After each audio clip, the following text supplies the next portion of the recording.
dan aspek legalitas bukan sekedar formalitas administratif, melainkan fondasi penting untuk memberikan perlindungan hukum, membangun kredibilitas, dan mempermudah akses permodalan bagi usaha kita. Nah, pada pertemuan kali ini kita akan membahas materi mengenai prosedur dan kelengkapan izin legalitas usaha di Indonesia, yang umumnya mengacu pada sistem online single submission atau bisa disingkat juga sebagai OSS berbasis risiko. Pertama, di sini kita akan membahas mengenai prinsip dasar, yaitu perizinan berusaha berbasis risiko. Nah, sejak berlakunya UU Cipta Kerja, perizinan di Indonesia itu didasarkan pada tingkat risiko kegiatan usaha. Contohnya di sini ada seperti risiko rendah, yang dimana hanya memerlukan nomor induk berusaha atau NIB. Sedangkan risiko menengah rendah yaitu hanya memerlukan NIB dan sertifikat standar atau pernyataan mandiri. Ini ada risiko menengah tinggi yaitu memerlukan NIB dan sertifikat standar yang dimana harus diverifikasi oleh pemerintah. Terakhir ada risiko tinggi yang dimana memerlukan NIB juga serta izin atau persetujuan dari pemerintah. Nah, di sini mengenai tahapan yang paling utama mengenai legalitas usaha. Pertama di sini yaitu penentuan bentuk badan usaha. Nah, sebelum mengurus izin, tentukan entitas bisnis kita. Seperti usaha perseorangan, jadi tidak terpisah antara harta pribadi dan usaha. Contohnya itu UMKM perorangan. Selanjutnya ada badan usaha, yaitu PT atau SIPI memiliki pemisahan harta kekayaan.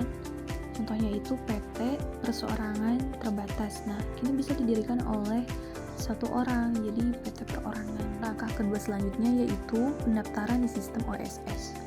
Jadi sistem OSS itu merupakan pintu satu-satunya untuk perizinan berusaha. Dokumen yang diperlukan biasanya yaitu ada nih nomor induk kependudukan pemilik atau pendiri usaha tersebut. Selanjutnya ada NPWP, jadi nomor pokok wajib pajak pelaku usahanya. Selanjutnya data usaha yaitu nama usaha, alamat modal usaha, dan kode KBLI yaitu klasifikasi baku lapangan usaha Indonesia yang sesuai dengan jenis bisnis kita.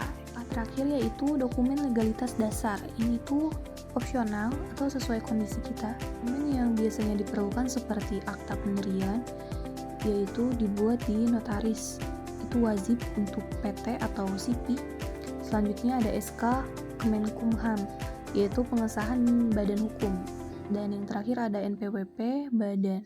Nah, jika membentuk PT atau SIPI. Selanjutnya, izin operasional dan pendukung. Nah, hal tersebut itu tergantung pada jenis dan lokasi usaha. Jadi, kita mungkin memerlukan tambahan seperti persetujuan lingkungan, yaitu terutama untuk usaha dengan dampak lingkungan SPPL atau UKL sampai UPL. Selanjutnya, PBG, yaitu persetujuan bangunan gedung. Nah, sebelumnya dikenal sebagai IMB jika Anda memiliki tempat usaha fisik. Selanjutnya ada sertifikasi khusus, yaitu seperti pada poin-poin berikut. Yang pertama ada FIR, yaitu pangan industri rumah tangga. Jadi untuk usaha makanan atau minuman skala kecil. Selanjutnya ada BPOM, yaitu untuk produk makanan atau kosmetik ataupun obat yang dijual lebih luas gitu. Juga sertifikasi halal, itu wajib bagi produk makanan atau minuman ataupun jasa tertentu sesuai regulasinya. Nah, dan yang terakhir di sini ada HAKI, yaitu hak kekayaan intelektual. Jadi mendaftarkan merek dagang di DJKI, Direktorat Jenderal Kekayaan Intelektual, di mana untuk melindungi merek kita dari pembajakan. Nah, dalam sebagian orang mungkin bertanya-tanya mengapa legalitas itu penting. Dan sebagai wirausahawan, memahami legalitas memberikan keuntungan strategis seperti kepastian hukum, yaitu melindungi aset dan hak usaha kita. Selanjutnya akses pembiayaan. Nah, bank dan investor itu hanya akan mendanai usaha yang memiliki legalitasnya yang jelas gitu. Juga kepercayaan konsumen. Jadi usaha yang memiliki izin resmi seperti PIR atau BPOM itu jauh lebih dipercaya oleh pasar. Terakhir ada syarat kemitraan. Jadi seringkali menjadi syarat yang mutlak untuk masuk ke retail modern, tender pemerintah atau ekspor. Catatan, selalu pastikan kode KBLI yang kita pilih di OSS sesuai dengan kegiatan usaha yang sebenarnya dijalankan.